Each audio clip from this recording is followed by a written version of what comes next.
You're listening to the 49 Carats Podcast, a 49ers Goldmine production with Stephanie Sanchez.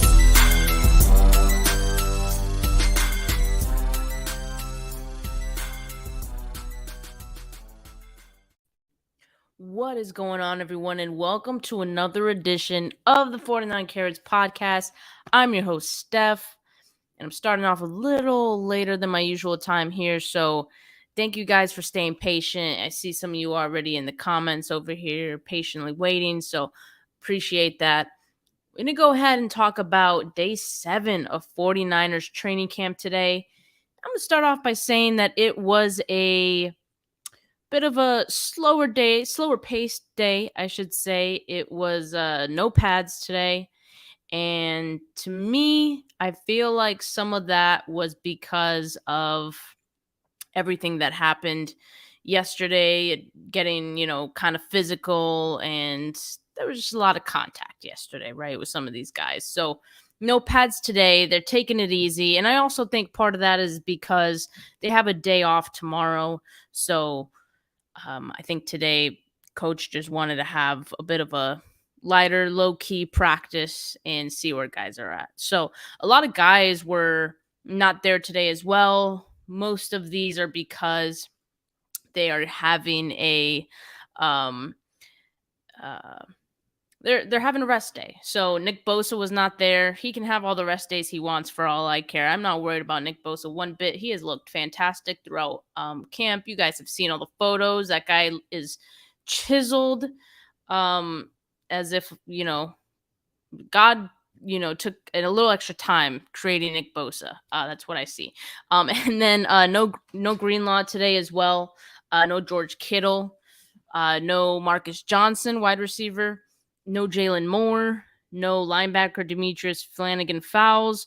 And I already mentioned Greenlaw. And no Jordan Matthews. And it's actually a huge bummer about Jordan Matthews. We got the news today that he tore his ACL. And if you guys follow me on Twitter, I tweeted about, seeing him go down. And yeah, I mean, it didn't look too good. It did look like it was his knee, but you always hope that it's not going to be one of those big injuries. Unfortunately for Jordan Matthews, it was, and he's been trying to somewhat revive his career, move into tight end, and he really just hasn't gotten a good shot at being able to make a roster as a tight end. So he's out for the season for the 49ers, and that's a big blow to him.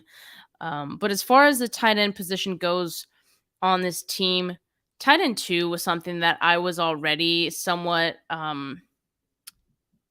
concerned about a little bit. I've been saying it on my Twitter for quite some time. And, Jordan Matthews does hurt a bit, the fact that he's, going to be out this season. So, man, I got to pause really quick. Andrew, I love you. We got to see each other again soon. Yes, it was amazing meeting you too. It was like meeting a celebrity in real life. And everyone go follow Andrew, man. Go support the Sprint Right Option podcast if you don't already. So appreciate you, Andrew. Love you.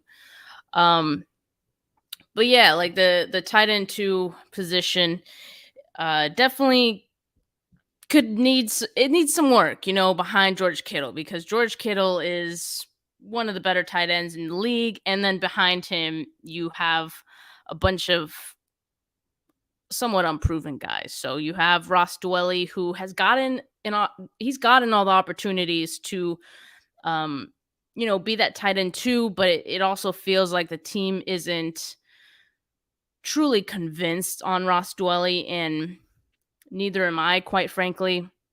I do like Tyler Croft. He was one of the free agent additions of this offseason. And yeah, Chris, great segue into Tyler Croft. Chris asked, how has Tyler Croft been? I think he's looked decent. I mean, all of the tight end, well, not all of them, but I would say Croft and Tanner Hudson, they've both looked pretty decent. And again, the guys behind George Kittle, that's all you're gonna get. They're not spectacular guys. And so I was a little upset with how the 49ers, handled tight end this offseason. I feel like they could have made an upgrade there, at least for a tight end too. But obviously they feel different. They feel happy with their guys. Tanner Hudson has looked, pretty good as well. So I would throw out Croft and Hudson as being, interesting guys. Definitely someone I'm keep an eye on. Let me look at some of these comments really quick because you guys are blowing me up. I appreciate it so much. What's going on, 49er media? Chris says, Steph, you're an underrated individual. Oh, thank you. And I don't think I've seen you have a take I didn't agree with. Awesome. Yes, we love that. Thanks. We're like-minded individuals here, I guess. 49er media says, man with 9 live 2.0, aka Jordan Matthews towards ACL. Yeah, he's gotten a lot of chances in the NFL and certainly with the 49ers, but I always feel like injuries have gotten in his way as well. So, yeah, definitely a tough break for him. But yeah, let's keep it moving here. Hey, Chris, so you ask, what's the origin story behind my name, Stragosaurus? Let me save that for the end because I do want to get to all of these notes from camp. I'll definitely get to that, but I'll answer your question at the end. But I'm glad you're curious. It's an interesting story, I guess. All right. So we talked about the tight ends a little bit. Mike McGlinchey and Travarius Ward were back today as well. And then let's see. Brendel and Brunskill, they are still swapping time at center.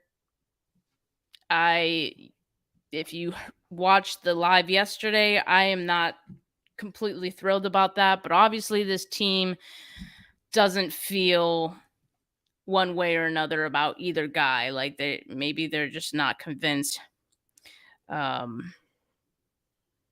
So Brendel and Brunskill still swapping their time at starting center. And like I said yesterday, I do feel like, we're going to see this offensive line continue to struggle until there's just like one guy who the rest of the guys can work around, So I really just wish they would choose one guy, but obviously they're still deciding between the two.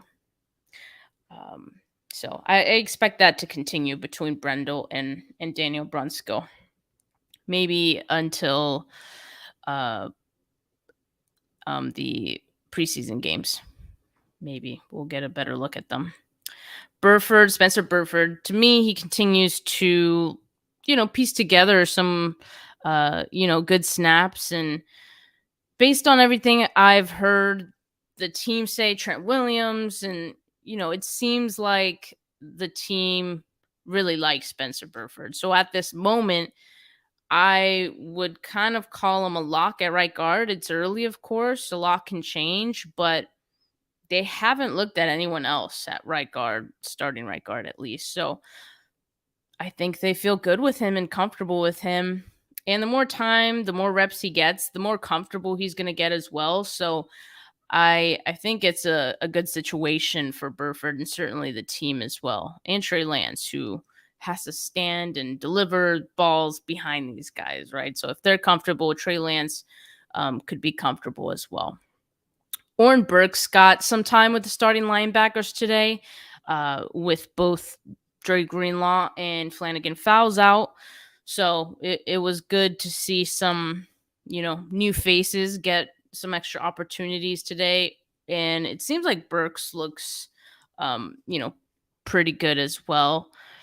Just another linebacker. This team is so good at, one, identifying good linebackers, and two, at developing ones that, they draft or, are undrafted. And they've just done a good job with their linebackers. I'm not at all worried about that group.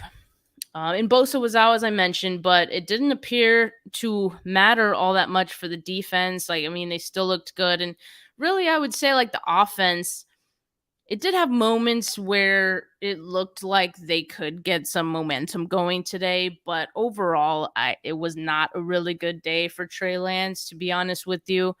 Um, Lance was 3 for 9 during team periods in 11 on 11s. 2 of those were drops. One of those drops was from Elijah Mitchell. The other one I did not catch. And lots of overthrows for Lance today that I saw, which was kind of odd. Like I haven't seen that many overthrows from him in all the other practices. So it was interesting to see. He had one that he threw over Jermichael Hasty's head. And then he overthrew Brandon Aiyuk, I believe, twice.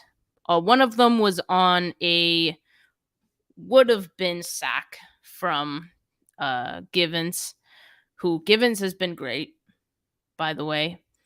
But yeah, 2 overthrows to Aiyuk and another to Hasty and then another to Deebo Samuel. Though that one, I will say, just looked like there was major miscommunication between the two. On that one, Trey Lance was targeting Deebo Samuel deep, and it went it seemed like Trey Lance thought that Deebo Samuel was going to continue running his route downfield, and it appeared that Deebo Samuel,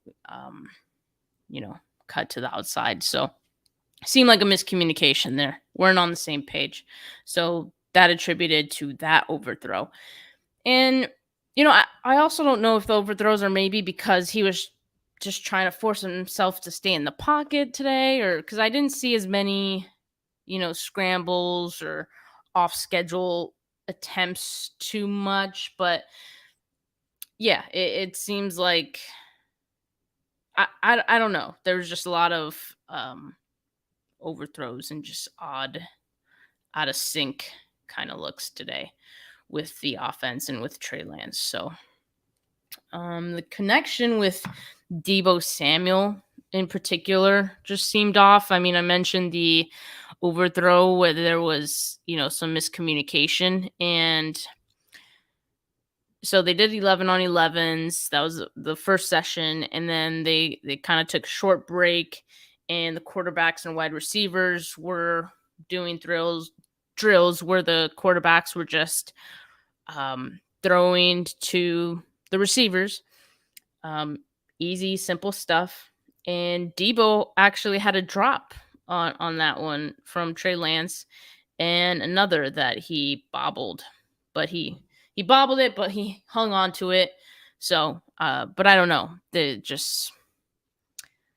Those two just didn't seem to be like completely on the same page today. So it was interesting. And I don't know if maybe these guys were just ready for a day off, seeing the light at the end of the tunnel, and just I don't know. But one guy who obviously, as you guys have probably all heard, one guy who has been working his butt off has been Brandon Naiuk.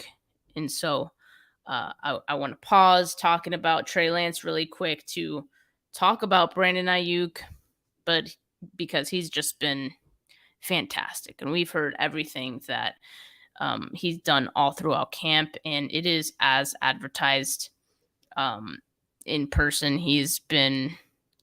So yesterday I said that Brandon Naiuk has been the most consistent offensive player, and I mentioned Charvarius Ward is the most consistent on defense. Charvarius Ward was somewhat quiet today. The defense as a whole they only got one interception. That was from Diamador Lenore on Brock Purdy. But Charvarius Ward was quieter today. Not bad, just, didn't make splash plays like he had in the other sessions. So I'm going to say that Brandon Aiyuk has been the most consistent player on the whole team through these first 7 practices. It's, not even that close. So he's just been awesome. He's been on one. These quarterbacks seem to love him too because they they know that he has an insane catch radius, and they definitely have taken advantage of that. It just makes it so much easier to connect with him. If he looks like he's covered, just throw it high up there. He'll get it. Like, he's shown that so many times throughout this camp that he can just like high point the ball and get his hands in the air. Impressive stuff from him. And I'll talk more about Brandon Aiyuk in a bit, but just, talking more about Trey Lance. Things did improve for Trey Lance after, the first two 11-on-11 sessions where he went 3 for 9. When they did red zone period, he was a lot more efficient. He went 2 for 2 in red zone period, one of them being to Brandon Aiyuk and another one to JaMycal Hasty, JaMycal Hasty, by the way, and I mentioned this yesterday, he continues to just beat linebackers in coverage with ease. So I actually I hope that JaMycal Hasty is going to be one of those guys who gets a lot of opportunities out of the backfield, as a receiving back here and there, because I think that's something he can really excel at for sure. All right. Sudfeld also had a touchdown to Aiyuk during red zone period. Let's see. Sudfeld went 9 for 9. I think the 49ers shared that clip, actually. I could try to find it, but yeah, it was somewhat high pointed as well. Like, just extending his arms, going for the crazy, catches. That's been Brandon Aiyuk this whole time. Now it doesn't look like it's, I don't know where. Maybe they'll post it later. I don't see it right now, but at least on Instagram. And then Brock Purdy, which I don't like talking too much about Brock Purdy because it's like, I don't think he'll make the team. To be honest, he's not. Brock Purdy, for the most part, is not Purdy throwing the ball. I'm going to say that. He threw the only interception of the day to Diamador Lenore, as I mentioned. And actually, it was mostly Tazier Mack's fault, the wide receiver, because Purdy threw the ball right to Tazier Mack, and he dropped it, and it like bobbled and out of his hands into Diamador Lenore's hands. But you see, this is like the importance of that one gimme drill that I've been talking about, where Kyle Shanahan has been throwing the ball to these guys and trying to get them to make a play on the ball. They're really putting an emphasis on takeaways, and I think that's helping. I even shared like a video earlier of them doing like the tip drill with the DBs, and just anticipating those kinds of things to happen, because you can't just like practice regular catching of the ball. Sometimes the ball comes at you very unexpectedly, comes at you in a weird angle, and you got to be able to adjust and reel those in when you have the opportunity. So those two drills, I think, really help. And of course, like, it's clear that the emphasis has been put on takeaway. So I think that's translating. And of course, Diamador Lenore has been one of the stronger DBs in practice. Of course, not enough to, be put above Charvarius Ward and Emmanuel Mosley, but he's certainly been, I'd put him third after those two guys, considering right now that Jason Verrett is, still rehabbing. So at the moment, Lenore is CB3 for me, with Verrett obviously moving to 3 when he's back. And then Lenore would be 4. And because Lenore had another pass breakup as well, against Purdy, and I don't know who the receiver was. I didn't get to see that, but yeah, he's making plays, and he's always looking to make a play, it seems like. So that's something, really, really likable about Lenore. All right, I got a couple questions here. Let me get to these. Yeah, 49er Media. The 49ers just dropped Nate Sudfeld to Aiyuk highlight. I was trying to find it on their Instagram, but I couldn't find it on Instagram. Maybe it was on Twitter. Someone point me to that direction. I think it was probably on Twitter. All right. Pinor asks, some people say OTAs don't matter, even say preseason isn't that valuable. What do you feel like you get when watching currently that will translate into the regular season? Yeah, I mean, to an extent, that's true, right? Like, all of these practices you got to take with a grain of salt, right? And you got to decide what really translates to this player, being good in actual game situations.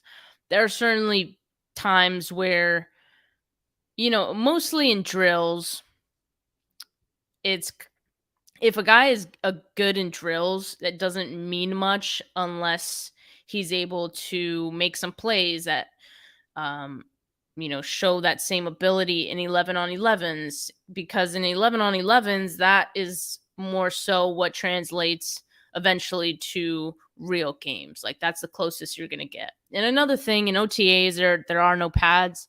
The first few days of training camp, there weren't any pads. So again, with those, considering all those things, like, it is harder to really evaluate certain positions. Offensive line is certainly one of those, running backs as well. So you just gotta know, I guess, and decide what to value during these. And if you ask me, what do you feel like you get when watching currently that would translate? I mean, I definitely feel like what Brandon Naiuk is doing right now in training camp is going to translate to the regular season. I think Charvarius Ward as well will translate. Lenore, like, I think so too. Because he's making plays on the ball. So that should translate, things like that. Hafunga as well. I mean, he's been good, especially against tight ends in practice. So, I think things like that should be able to translate. I think it's a little harder to evaluate offense, but that's just me.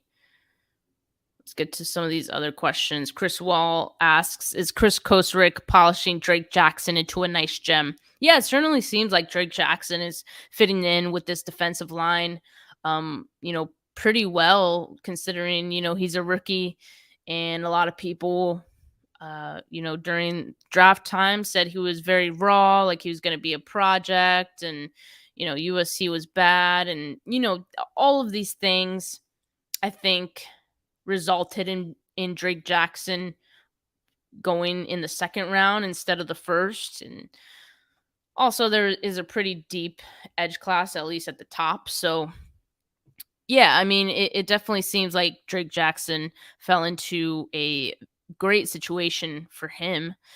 And, Kosarick could make anyone look good. He puts people in positions for them to win, and he's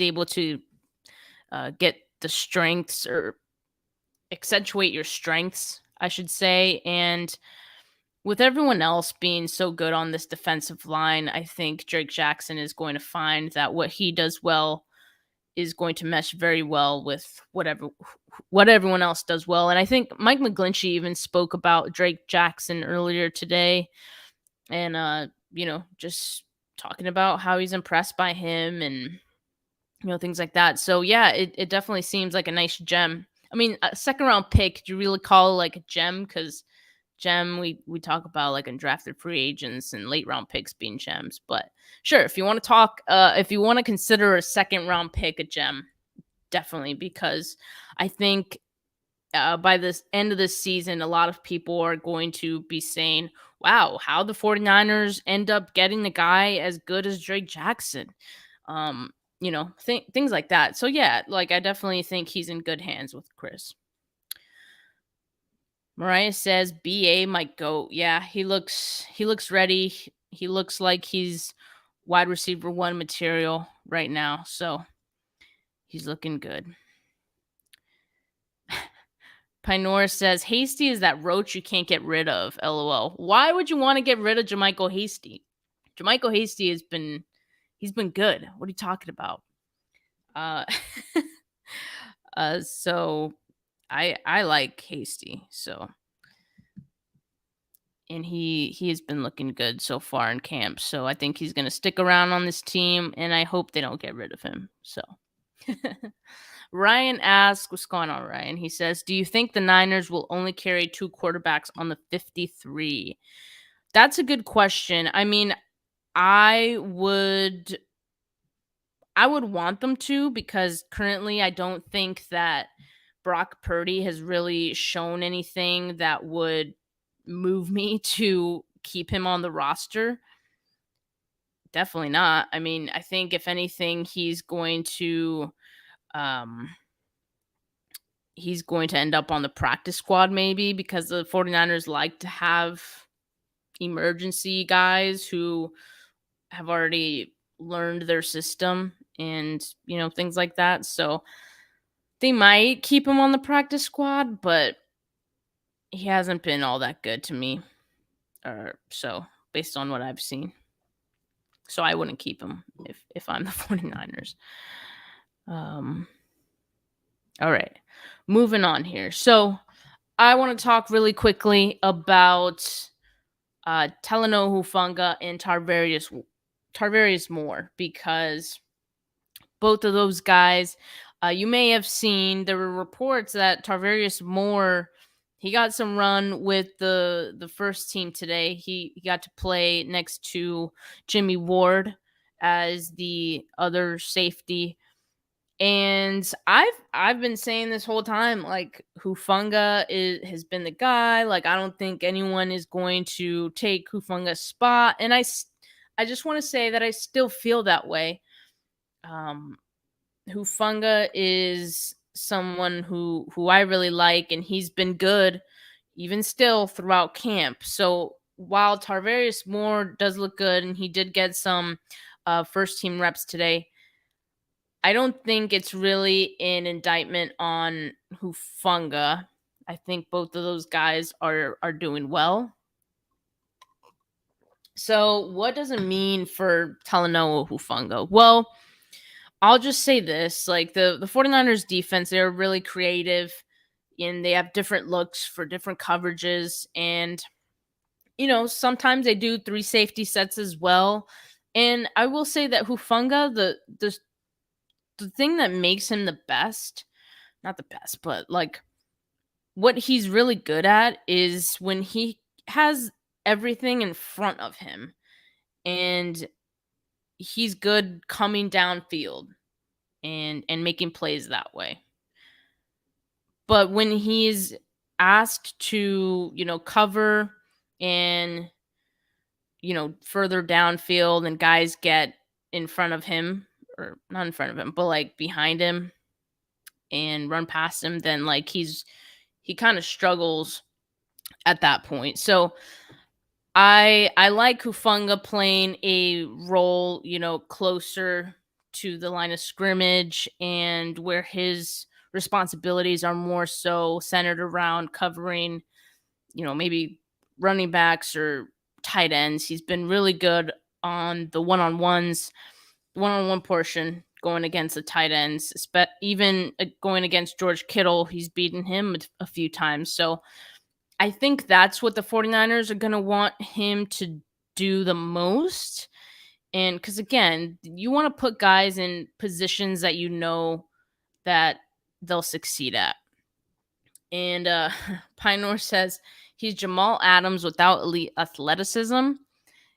Yeah, I mean, kind of, yeah. Hufanga is definitely just a safety that's good close to the line. And we always knew that Hufanga had physical limitations, so if there's a guy that is not the greatest athletically, and you're going to want to put him in positions to succeed. And right now that has been against, tight ends, and again, keeping things in front of him. And if he's on the same level as guys, so that's where he has the best leverage. And I think that's where they're going to want to keep him. So Mike asks, can you see Moore being the starter eventually? So yes and no. I mean, I don't think so. Maybe it seems a little unclear because Funga has been working as the starter much of camp, and we've been hearing a lot about all of these Hufanga, all these quotes, and even through OTAs he's feeling more comfortable and things like that. And Tarvarius Moore has also been good throughout camp. So I think they could use both of those guys. And like I said, sometimes they do 3 safety sets. So in that case, yeah, Tarvarius Moore could get some time, but I think they like Hufanga as the starter still. And it might have just been getting a different look at Tarvarius Moore. I'm not completely sure. I'll continue to keep an eye on it. It's definitely interesting. But yeah, I'll continue to see what they do with those guys, because I wasn't really expecting Moore to get first team reps all that much, if at all. So it's for sure interesting.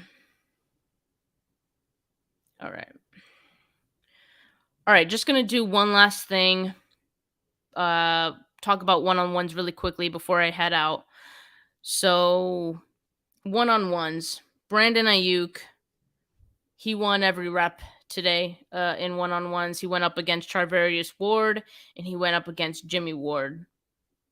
And I saw people saying that one-on-ones, yes, it does favor the offense, or the offensive players more so than defensive.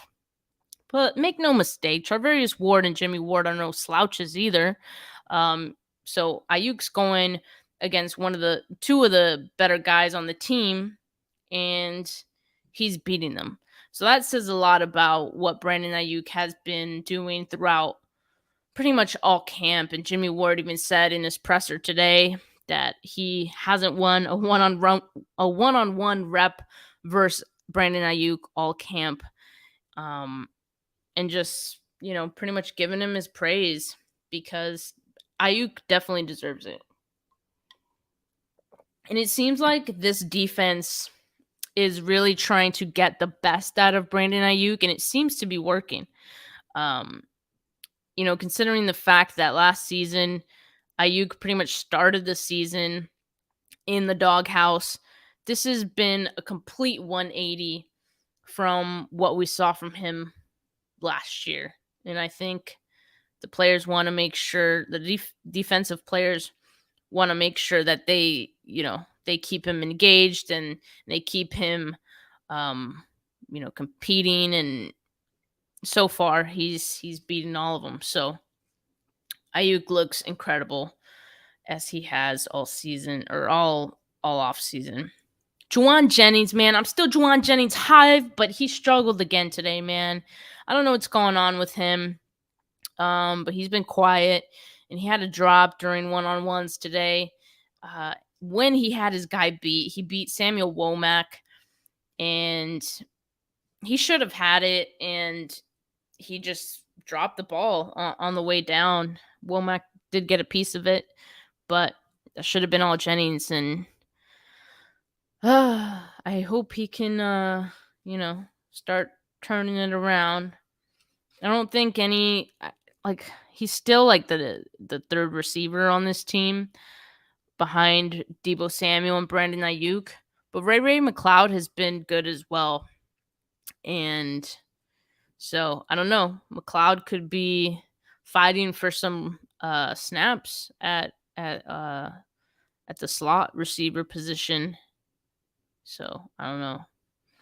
I'm going to continue to keep an eye on that one because Jawan Jennings high, want him to do good and all that. All right, I'm going to run through these really quickly. I just have a few notes from one-on-ones. Yeah, Elijah Mitchell, he beat Fred Warner. Hufanga beat Tyler Croft, the tight end. Aziz Al-Shair beat Juice. Ross Dwelly beat Tarvarius Moore. Hasty beat Alubi. Tanner Hudson beat O'Neal. And I just want to pause really quickly because O'Neal shouldn't make this team. I know a lot of people like Leon O'Neal. We're excited about him, but he doesn't look like he's on the same level as everyone else that's on the field. He's constantly getting beat, especially in one-on-ones. So those are my 2 cents on Leon O'Neal. Hokett won one. I didn't see who he went up against, but Hokett won a one-on-one matchup. Tyler Croft beat George Odom. George Odom is another guy who he's not really beating one-on-one situations. It seems like even when he is in position, he just doesn't really make a play on the ball. Like he kind of just lets things happen. It's hard to explain, but I've been really wanting to see more out of George Odom. And I know, he's not Hufanga and Tarvarius Moore are, the better safeties, I think, right now. And, a lot of people were saying that George Odom was, he's going to have a role on special teams, and that's fine. So I think he has his role there is okay. But, if you ever saw the field in a real game situation, I'd be a little worried. And I don't know if this is just, training camp struggles. Sometimes guys, struggle in camp and then, all of a sudden in the season, they're like locked in. I don't know, but it could just be that for George Odom, but he's someone I've been somewhat disappointed in, to start training camp. TDP beat Fumagalli, linebacker, or sorry, not Fumagalli, Alubi. They both have the number 49. TDP beat Alubi pretty easily. Dwelly beat Hufanga one time in the back corner of the end zone, over his right over his reach. It was a really high ball. Tyler Croft beat O'Neal. So again, O'Neal 0 for 2 in one-on-ones. And then Fumagalli beat George Odom. Again, Odom getting beat in one-on-ones. And Hasty beat Alubi. Hasty just having his way with the linebackers pretty much. Let's see. So in regards to the gimme drill, I'll just the one where Kyle Shanahan throws to the DBs and linebackers. Let me go through this really quick. Lenore had an interception in that period. It was easy interception. Nothing was really, difficult to come by for these guys. Ambry Thomas had an interception. Let's see. Jamel, backup undrafted free agent linebacker. He got up for a near interception. He almost had it, but it ended up just being a pass breakup for him. Leon O'Neal did have an interception in that one. And there was another one where Kyle Shanahan threw it right to Charvarius Ward. So, yeah, I mean that's one-on-one. So that's pretty much what I got for you today. It was somewhat uneventful day at practice today, and the 49ers have a day off tomorrow. So I do still plan to go live. I'm actually going to have, if you guys are on Twitter and you guys follow the 49ers cap guy, he's I'm trying to find his Twitter account. Yeah, 49ers Cap is his at. I'm gonna have him on the pod tomorrow, and I really want to talk about one, Deebo Samuel's contract, what Nick Bosa's contract could look like, and Jimmy Garoppolo, how him still being on the roster may or may not impact what's still going on. And yeah, if you guys have any cap questions, shoot them at me on Twitter, and I'll include those for the pod tomorrow. Really quickly before we head out, Chris Wall had a question. Did Danny Gray do anything today? Nothing super spectacular. I mean, he's connecting with Sudfeld and Brock Purdy a lot because he's playing with the second and third team units. What I do see out of him is, one, speed. I mean, we've been saying like he's been connecting. Like yesterday, he connected quite a lot with Sudfeld on like the deep passes, and I want to see him more with Trey Lance. But what I did see is like he has great hands as well. So in that quarterback wide receiver drill that I was talking about, where it's just the quarterbacks throwing to the wide receivers, Danny Gray had like a few good catches, and obviously you're supposed to catch all of them, but just the fact that, I don't know, it looks like he has very strong hands. And so I like that out of Danny Gray. He looks like he belongs, and he's definitely going to make this team, and he's definitely going to continue to grow as we go along. Oh, don't let me forget, Chris. All right, the origin story of Stragosaurus really quickly, and then I got to head out to dinner. So kind of weird story, backtracking to 5th grade.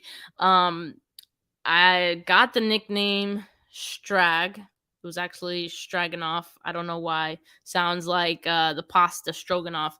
But I got the nickname from 2 kids.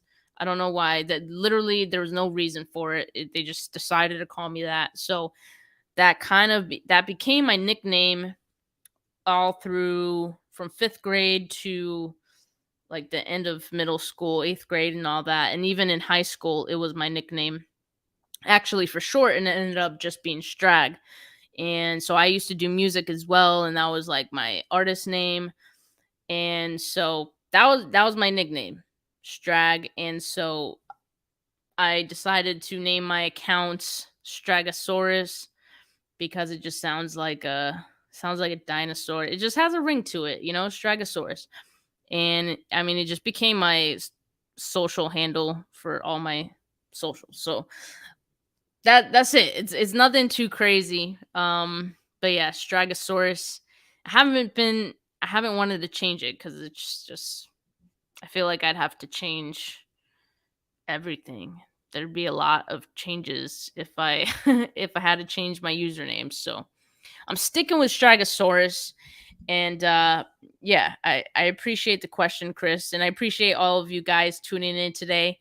And again, tomorrow's a day off, but I am gonna still go live around 4:30 tomorrow to have the 49ers cap guy on my pod, and we'll talk about 49ers cap situation. All right, let's go. Peace, guys.